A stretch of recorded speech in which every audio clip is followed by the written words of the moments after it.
Hello, Fort Wainwright. Colonel Nate Surrey here, your garrison commander. I'd like to welcome you to this Arctic Vibe. We're at North Haven Community Center, and we're celebrating the start of summer, which was about 3 weeks ago, I think. We blinked and spring went by in like 3 days. The melt was pretty good this year, as you know. Didn't flood the river. It was all in all pretty good. But now we're fighting mosquitoes. We got all the gravel cleaned off for the most part off the roads, got motorcycles back out there. I know that made a lot of people happy. We did it in record time this year, which was good. We got a couple guests today that are going to talk about our summer concert. We're going to talk about what's happening in North Haven communities, and we're going to talk about some transportation things for permanent change of station. So some tips on how to set yourself up for success on that. But first I want to hit some hot topics that will only be covered at this point. The first one is Arctic Angels Rendezvous Week, which is the week of 5 through 9 June. It's going to be at Wainwright and J-Bear. We're going to have events at both sites simultaneously. The command group and General Eifert will be up here for a portion of both. The culminating event for us at Wainwright is a division run on the 9th, starting at 6:30 in the morning. So there will be some impact to traffic. We will get all of that out in advance. It will only last about an hour, hour and 15 minutes at most. That will all be published here very soon with the route, where the closures will be, so everyone can plan in advance on that Friday to come in either earlier, change your route you're coming into the base, or come in a little bit later, for supervisors and employees. Some of the events that are going to happen throughout the week, besides the run, we're at flag football, softball, soccer on Monday, a fitness competition at the Physical Fitness Center on Tuesday, a golf tournament at Chena Bend on Wednesday. And then we're also doing an air assault demonstration at Ladd Army Airfield. Can't remember the day, I apologize, but we'll get that out to you too. Look for on Fort Wainwright's PAO page. We've already published that calendar. We'll continue to push those so that everyone is able to plan and come out to see some of these events and cheer on our great soldiers and civilians that are participating. And this is our first one, by the way, so it's a big deal. And then we're going to get better and do it smarter, lessons learned throughout the years. From those of you who've been to Fort Campbell, Fort Liberty, Bragg, what used to be Bragg, they do All-American Week and Screaming Eagles Week, and that's what we're starting to do now that we're in number division, and our division has an incredible history behind it also. Next hot topic is the summer concert. Here's the big one, 2 June in the evening, free, F-R-E-E, free for everyone. Open to the public, everyone on base. We'll get into a lot more detail on that here in a minute, but Andy Grammer is the lead, and the special guest is Frankie Ballard. So go look them up. They have some big songs. Like me, I'm old enough now to where I don't know the names of songs anymore, but I recognize the sound immediately, and I was very impressed with the talent that we're bringing in. The doors will open at 4:30. I say doors. Entry into the greater golf course area at 4:30, and then generally the events start around 1800 with the major talent coming starting around 1915. So you have plenty of time to get there. There'll be bus shuttles we'll talk about. We're making it as simple as possible for everyone to get there and back safely. There will be SFRGs on site. Some of our battalions have elected to be there. That's great for them. Several food trucks. There'll be adult beverages and non-alcoholic beverages, playground, all that kind of thing. So we look forward to seeing you 2 June, Friday in the evening. Should be good weather, let's hope, and we'll have a blast. We're expecting several thousand people to show up, hopefully double, triple what we had last year. All right, so that transitions to our first guest, who will be Rebecca Hamlin, who's ultimately in charge of our special events on the base, but for in this case, our Super Bowl, as you might say, at our summer concert. So welcome, Rebecca. Thank you, Colonel. I appreciate you inviting me to this event today. Absolutely, and she's another one of our wonderful spouse couples, what I say that mean is she is a military spouse that works under us in our Department of Emergency Services, and she is one of our superstars over at MWR. We see that all across our installation. where families are contributing back and helping families be resilient and increasing their quality of life. So let's hit this right off the bat. What's a good time? What would you say is a good time? And I know the doors open at 4:30, but to get to the concert venue. Yeah, so we have a few different options of getting to the venue, whether you want to take your personal vehicle or one of the MWR buses that we will have going around, as well as school buses. Busing does start at 4, so 30 minutes before the doors open, our buses will start running around the installation. So I think if people start catching the bus around 4:35, that kind of loops you in time to hit the national anthem as the 11th Airborne Division Band does open up for the event this year. And there's several of them, so you can park your vehicle. Last Frontier Community Activity Center is one of them. That's where most people from Northtown and Chena Bend will park. We did this last year. It's super easy. It keeps running the route. You park your car, jump on the bus, and it takes you over there. And what that does is it spreads the parking out across the installation, so it's not terrible trying to get out of there at the end. So that's wonderful, and we have 4 or 5 of them running, don't we? Yes, we'll have 6 buses total 6. running Wow. from 4 different locations. We've got Siku Basin, across the river, Last Frontier, like you said, sir, the Youth Center, as well as the Physical Fitness Center. So anyone can walk to those facilities or park at those facilities and take the bus, and then it ensures that you do have a safe ride home that evening as well. The buses run throughout the whole event, so if you do want to head home earlier, you are able to just catch a bus and take it on back. You don't have to wait for a specific time to head home.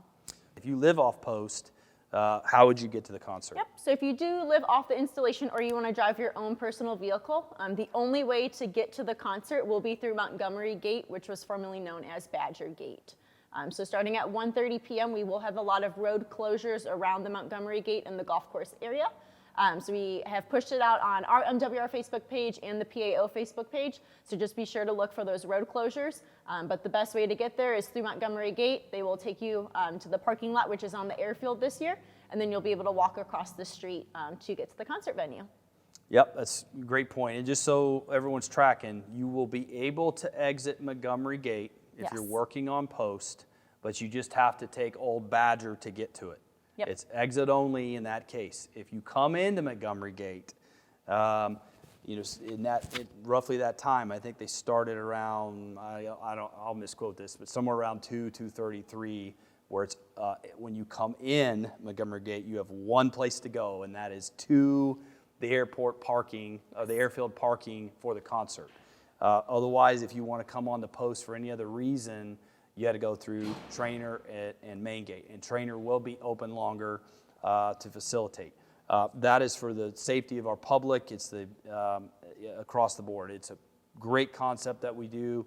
It's a little bit of a headache for folks that want to come from that side to come on the post later in the evening, but you just zip down the Richardson and come in Main Gate and you'll be fine.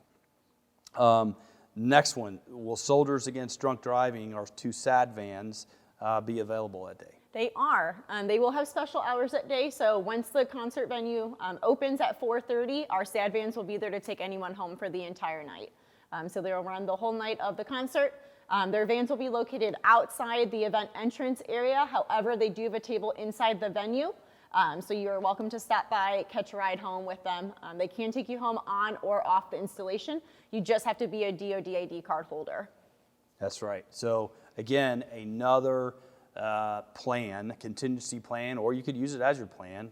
Either way, it doesn't matter to me. I just hope you use it. The last thing we want to do is somebody to get in a privately owned vehicle, get behind the wheel after they have had any alcohol. So, yes. And if they did drive their vehicle and you do leave it on the airfield, we will tow it for free.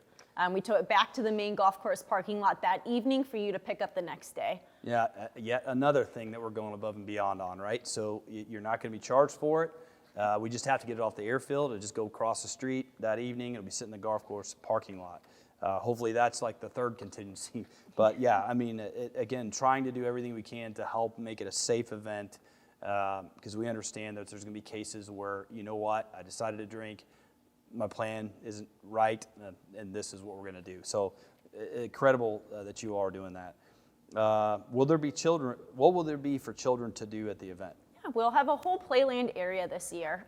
So we are selling Playland wristbands in advance at the Last Frontier. They're $15 each, but you also can buy them the day of the event. And we have lots of inflatables. We've got bounce houses, giant slides, obstacle courses. If anyone went to tree lighting or the Bassett event a few weeks ago, we do have the big inflatable axe throwing with the little foam axes for those. And then we also will have the foam marshmallow archery ideas out there as well for the kiddos, for them to partake in out there. It is adult and youth friendly for the playland area. So adults are welcome to grab wristbands, go through the obstacle course, do some axe throwing together with buddies as well. Well, Rebecca, I really appreciate it. And again, you know, we went down all the lessons learned from last year. We've done a great job of taking it to the next level. It was a great event last year, and again, continuing to make sure the public can enjoy for very low cost, meaning basically food or the bouncy house, and that's it if you choose to use it, and get home safe. So, and enjoy some great talent. So thank you so much. Of course, thank you. So we'll see everyone June 2nd at 4:30 at the golf course. Today I've got Ron Johnson, former Garrison commander here, two-time, by the way. He was there as a lieutenant colonel, and they made it a colonel position when they took the headquarters down from Fort Richardson up here. And now he's our housing project manager for North Haven Communities, and does a wonderful job. He knows we're not perfect, but he's always striving to get better. And that's what I like about North Haven. And you have said across the board, compared to the rest of the Army, that we're number 7 out of 43. So that gives me an indicator that we're at B plus A minus range, and we're trying to get to that A plus range, which is probably tough to do in this harsh environment, but we are continuing to try. Ron is trying, and he's doing a great job hiring more people up here to make the wait times less this summer for the big PCS summer turnover, getting ahead of things, learning lessons from each winter. I go through all this with him on a monthly basis. I'm very pleased to see what we're doing moving forward. So having said that, I'll let you, Ron, key in on some summer projects that are planned. Yeah, so this summer we're going to close out our 5-year out-year development program. So that started back in 2019, primarily with renovations and new roofs in Chena Bend. And now we're finishing up with 2 big projects this construction season. One of them's already underway. It's in Southern Cross. We got 196 units that we're repairing the siding and we're replacing windows on, and that is underway right now as I speak. So happy to see that go. And then coming up in June, we've got 150 roofs that we're replacing in the Gersh Heights neighborhood. So you'll be getting a lot of communications from the North Haven communities here through Red Flag, or you might see some stuff on the Facebook page. But starting about the second week of June, you'll see the roofers start to stage in Gersh Heights.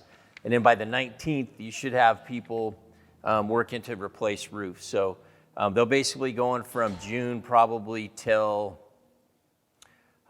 September, maybe October, but they usually rip through those pretty fast. And they'll do that while those homes are occupied, so you don't have to worry about being displaced. There'll be a lot of communication about safety and all that kind of stuff. And our team will be out there checking on those folks and overseeing that project every day. So those are 2 big projects that we're really excited about completing. No, that's great, Ron. The next question I have for you is the new resident mobile app that's out for North Haven. Can you tell us about it, and most importantly, what is it different about it, and why should they use it? Yeah, so we're in the midst of transitioning from the old Rent Cafe resident mobile app to the new Lend-Lease US Communities app, also known as a digital neighborhood. And that's really what the focus is try to create a digital community here, within North Haven community with our residents. So the things you can do on the app is you can put in routine work orders. You can check on the status of those to include checking out pictures from the work orders. If you're one of our residents that makes payments, you can check the status of your account, and you can also make a payment. One of the new features that's not in the old app is our digital messaging board. And so what we're trying to do there is kind of make a cross between a digital yard sale and, say, the digital lemon lot.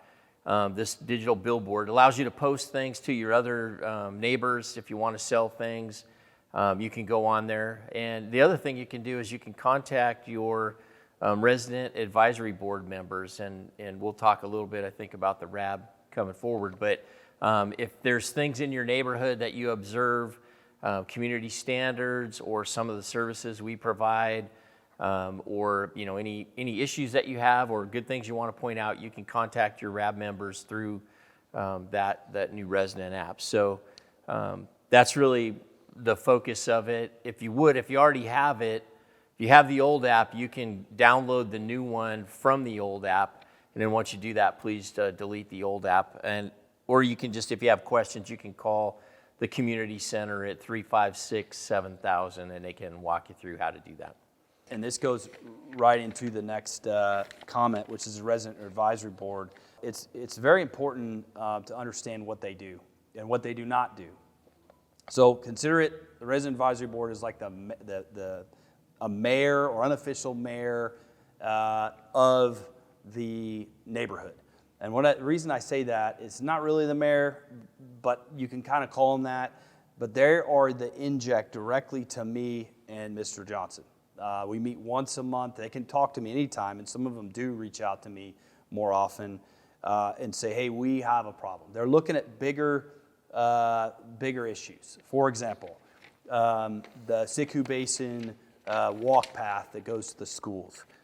We are now putting that on a project list in combination with North Haven to build that up and allow the water to drain properly because we figured out how to snowplow it. That's not an issue because it's a combination between DPW and North Haven because who owns what, and we figured it out. Now it's melt, which could be anywhere from a week to a month where the water becomes a problem.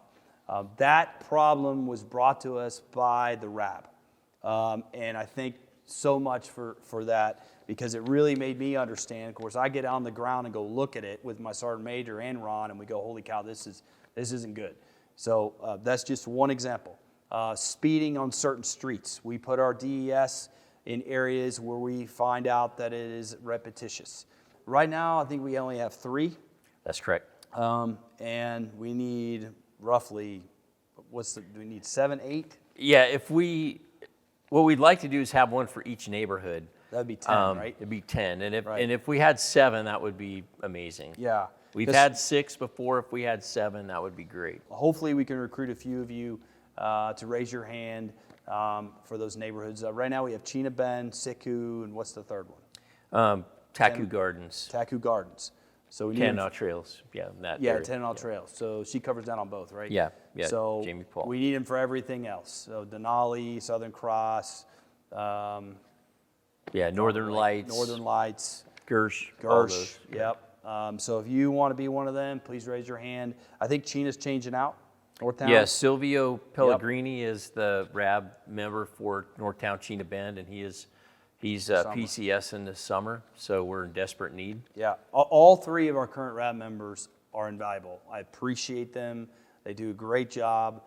If you want to reach out to them to learn more, what's the other 2 names, just so I don't butcher them? Jamie Paul Jamie is Paul. the president. She's got Tanana Trails and what we call Old Taku Gardens.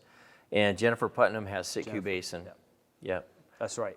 And so reach out to them, and they can tell you about it and what they like or not. But I think you'll find that they're getting action, and at least that's what they tell me. So, all right. Ron, is there anything else that you think of? Now, the only thing I would say about the RAB, as Nate said, that's a direct plug-in to us, the project, and to the Garrison leadership, because a lot of the issues that get brought forward, some are in the Garrison lane and some of them are in housing lane. So I think we got it covered. If you're in a FRG or any other organization, I would ask you, this is a great way to support your units and your soldiers and their families, is volunteering for the RAB. It's no extra work really outside. It's really just listen to the people that live in your neighborhood and bring up any issues, concerns, or things that you'd like to see happen. And it's just, for us, it's a great kind of sensor, if you will, since we're a military family here. The RAB is really just another sensor on the battlefield for us giving us information. So, you know, instead of having us find out through different surveys or ICE comments, you know, this is a way you can have direct two-way communications. It's a lot quicker and more efficient. So we just ask you to think about serving. We'd really appreciate it. It's really it's a great opportunity to make things better, because really we're focused on improving the quality of life. So, well, Ron, thanks as always. You We bet. appreciate your teamwork. I mean that sincerely. I'll miss you when I change out. I'll still come by and bother you though. yeah, we'll be here. All right. Thank Thanks. you.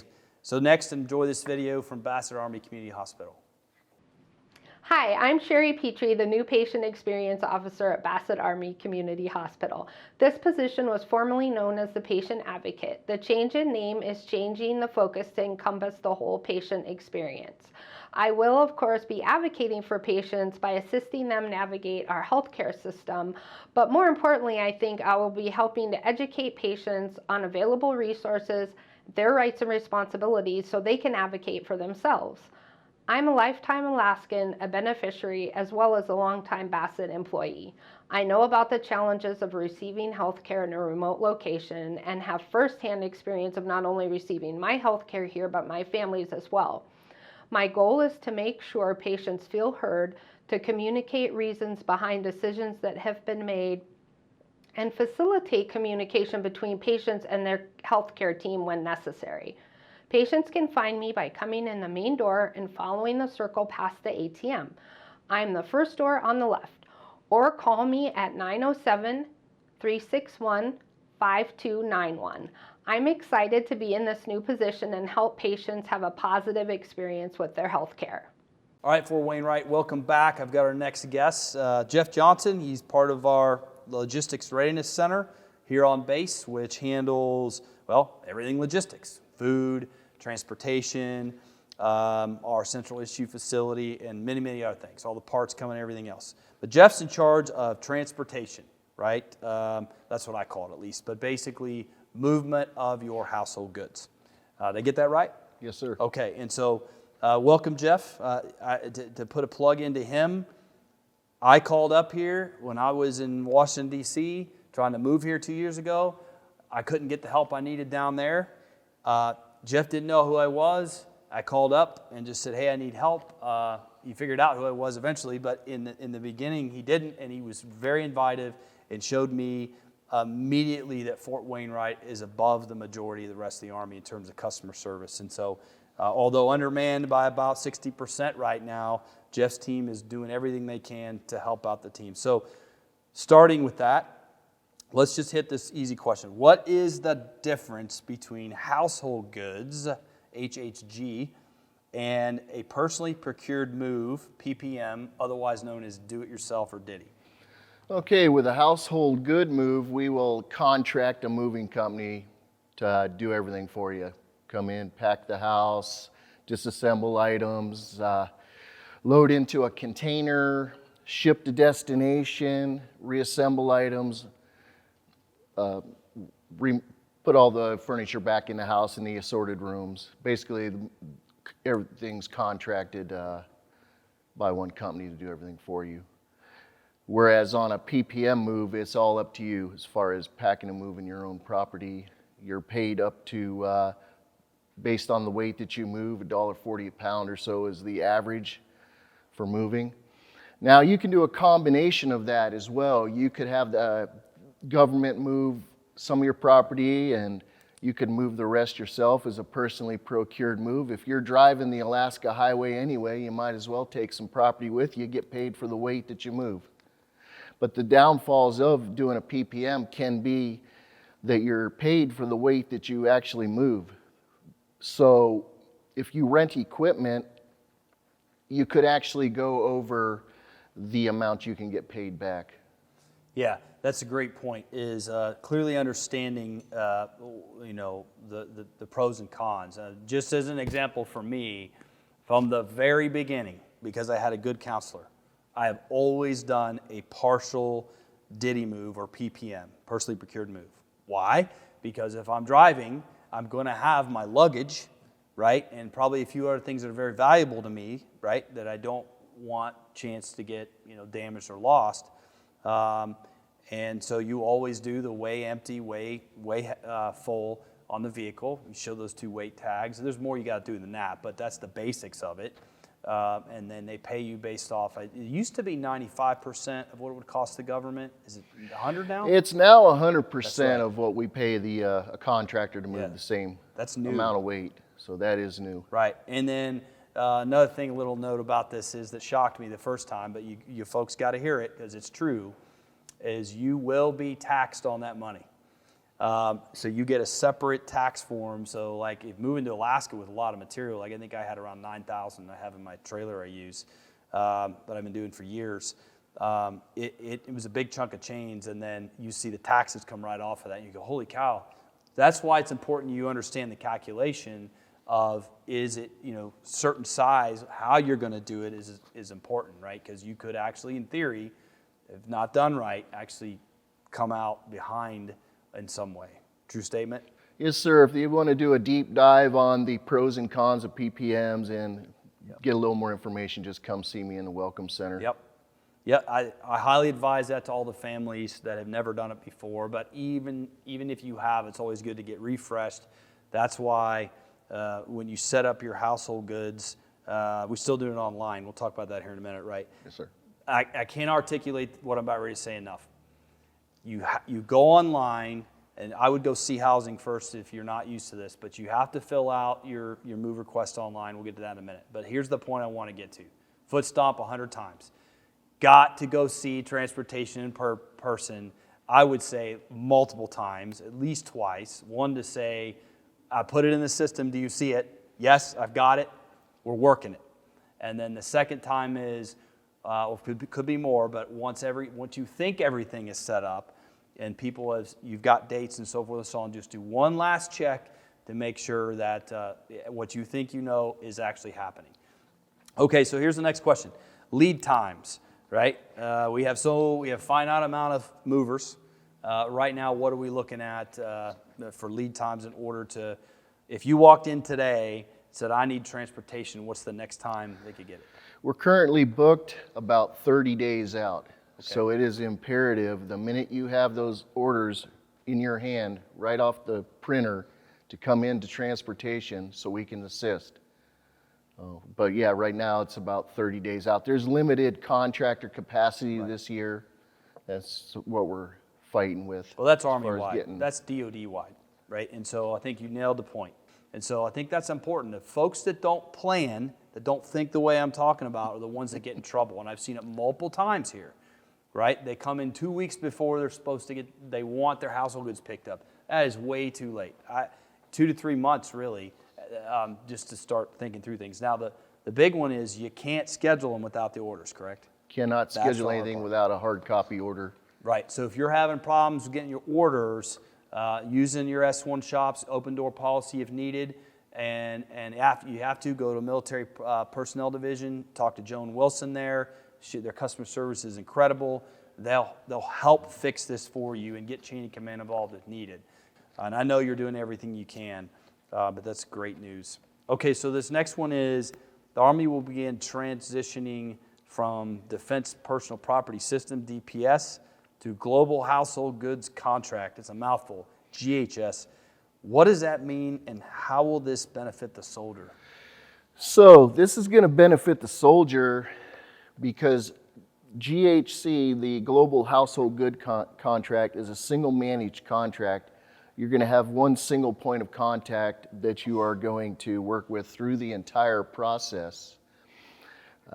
It's going to streamline the pack dates, the claims process. There'll be more visibility on the move throughout the process, but the primary benefit is one movement manager that you're going to work with. With DPS, we have 900 carriers that support the system, and gets a little convoluted with the current system that we have in place. So the GHC will definitely improve and streamline. Hopefully, it should improve the overall soldier's quality of life. That's huge. Why I say that? and I'm sure many people have experienced the same thing I have. I think I talked to 7 people between DC and here. And the one person that gave me the most information was the mover up here that was so nice. Denali Moving, I think, is who that person was from. And she was letting me know real time as my crates were arriving. Prior to that, it was just people in between they were decent, but it was hard because I didn't know who to talk to. Right. Like, this person, I get emails from everywhere. And that's probably what the community's also seen. I mean, if I have, I know they probably have too. So that's going to be great. Yes, sir. Okay. Can inbound and outbound PCS travelers, this is a big one, use the Alaska Marine Highway System, i.e. the ferry? Yes, they can. But let me caveat on that. There is limited routings this year because the ferries also has staffing issues. So they closed some of the routings. They closed the Whittier port, the routing from Whittier that goes to Bellingham, which is the main one that people in Alaska like to use in the summer because it's actually in Alaska. You don't have to drive through Canada to get to that port. So the only available port right now is Haines to Bellingham. We will pay for a vehicle on the ferry, and we will pay for a room on the ferry for you.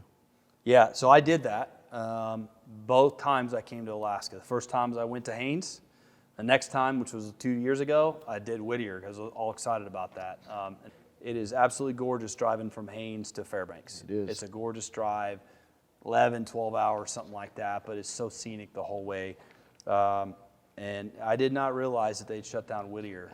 Yes, they shut that Whittier down and a couple others, but the main one we use is the Whittier routing and the Haines routing. Now that's going to affect families that have something from their past on their record that can't enter Canada. They need to think about it in advance. That's a great point too. Yeah, that's a great point. Getting through Canada can be very difficult, but I would advise it if you can do all the proper things to get through Canada. Then it is a wonderful experience going through all through the island chain down there. The Panhandle of Alaska is truly scenic. That's good news. And so if they have questions about how to do this, who would they call? They could call me directly or my travel packs person, Ms. Plakinski. Okay. She's at 353-1122. Perfect. I know for me it changed. The first time I came up, they gave me a ticket. The next time I came up, they said, just use your government travel card. And I did, and they paid me back for it. Problem was that was going to be a huge amount of money, and I had to actually get my government travel card limit increased in order to cover that.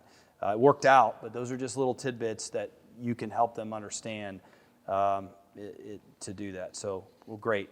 Well, any other words of wisdom, Jeff? No, just a minute you get the hard copy orders, come to transportation so we can assist. And if you want to plan your move, you can come see me directly. I've been in the business 25 years, so I about have the answer to any PCS travel scenarios. Right. Prior planning, go see them in person. 2 things you got to do to be successful for household goods. All right, Jeff, thank you so much. Thanks for your time. Thanks for inviting me. Absolutely.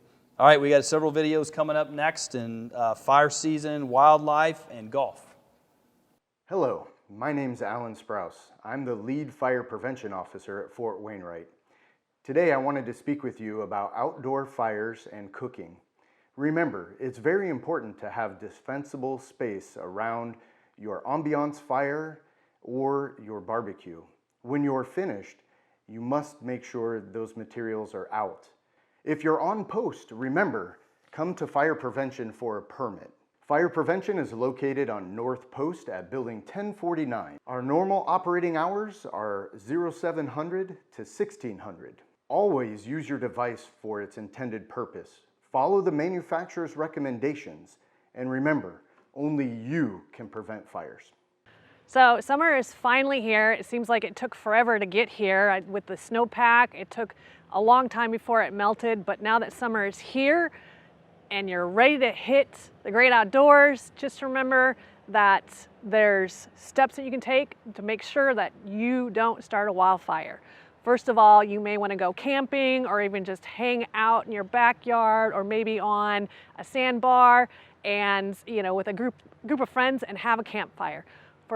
For campfires, you don't need what is called a burn permit, but just make sure that you have a source of water nearby, and the biggest thing is just don't leave any fire unattended. So these burn permits are available online at the Alaska Division of Forestry and Fire Prevention website under burn permits, or you can stop by their office at the corner of University and Airport and pick up a permit. And then if you are wondering whether or not there's a burn suspension in place, so sometimes it'll be really hot, dry, and windy, you can call the hotline at 451-2631 and find out whether you can burn or if there's a burn permit suspension in place. Now, like I said, that doesn't apply to campfires, but they have to be smaller than 3 by 3 diameter. No bonfires. And if you want information about fires, you can go on akfireinfo.com website. That's where we post a lot of information about the fires. There's also a lot of information linked from that site as well. So that's a really good source of information. We also have Alaska Wildland Fire Information Map Series online that shows you, it's an interactive mapping application that shows you the location of the various fires around states. This is Mike Terrace with the Alaska Department of Fish and Game, and I'm here at the office on 1300 College Road in Fairbanks. And I just want to talk to you briefly about the opportunities for the Fort Wainwright community that Fish and Game offers, and the opportunities that are available, resources that we have available for you. Spring is here, people are getting out and recreating out in the forests and fields, and some of the resources that we have, one of them, the first one is about bear safety in Alaska. That's a big topic, an important topic that a lot of people want information about. And we have a website dedicated to like pages full of bear safety information and living with bears. And if you go to the Alaska Department of Fish and Game website, you can look up Living with Wildlife, and that will take you to multiple pages about wildlife safety and living with wildlife in Alaska. In there, you're going to find a whole bunch of bear safety messaging. One of the primary tools that we use for this, and what I recommend everybody watch that's coming, even if you're new or not, or have been living here for a while, this video called Staying Safe in Bear Country.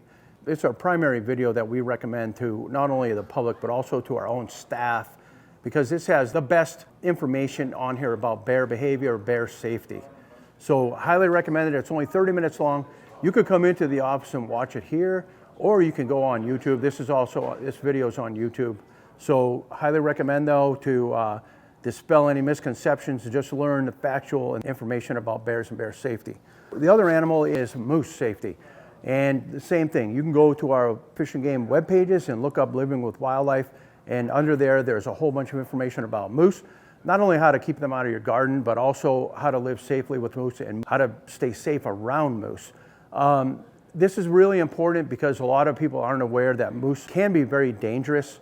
Moose safety is really important, and primarily with moose is like giving them space. Don't go, moose, they may be feeding, that you may think you can go up to them and be close to them, but you don't want to do that because you don't know how they're going to react. And a lot of times, especially at this time of year, moose are having calves. They can be extremely defensive of their calves, and people have been attacked, and they will attack to defend their calves. So it's really important, don't take moose lightly, and just be really cautious around them. Dustin here at Chino Bend Golf Course on our opening day of 2023 season. If you haven't come out and made golf your thing, maybe 2023 is the year for you to do that. We're open taking tee time, so call the pro shop if you want to book a tee time. If you're new to golf, come out on Sundays. We have active duty lessons for $10. We also have a wide variety of events. One of our big events we have coming up is June 17th. We have our Midnight Sun Scramble. It's a 2-man scramble. We have dinner at 7 o'clock and tee off at 8 o'clock. One of the only places you can do that is up here in Alaska with our Midnight Sun. So sign up. We usually fill up for the tournament. Sign-up sheets are at the pro shop. Come check it out. All right, team, welcome back for closing comments and discussions. Hopefully you learned a lot today and a variety of things. Hope to see you at the summer concert. It's going to be a wonderful event. I mean that sincerely. Last year was a blast. All the family members I talked to had a truly fun time. and it's for everybody. And you don't have to stay the whole time. You get tired, jump on a bus, leave. It's too easy, right? And it's free to get in. So why wouldn't you come out, right? And it's some good entertainment. I want to harp on fire safety one last time. We burn almost as many acres in this state as the rest of the lower 48 combined. Now that's pretty significant. But the other thing is, roughly 50% of those fires are human caused. Roughly, the rest are lightning. So do your part, not only to make sure you don't cause a fire, but then when you see other people doing unsafe things like fireworks, fire pits that are in the middle of dry grass, things of that nature, please stop them, because our firefighters and our fire service on the space, the smoke jumpers are putting their lives on the line to help control those all across the state. So golf, get out to the course. It'll be ready to go shortly, and it's the best course in Alaska, and it's a lot of fun. And it's fairly cheap when you think about the quality play you get out there. So hope to see you on the course, and get outdoors, enjoy the wildlife, get in a bear stand if that's what you like. That's me, and just enjoy it. Do Alaska, as we say, in order to thrive in Alaska. Have a great summer. Take care.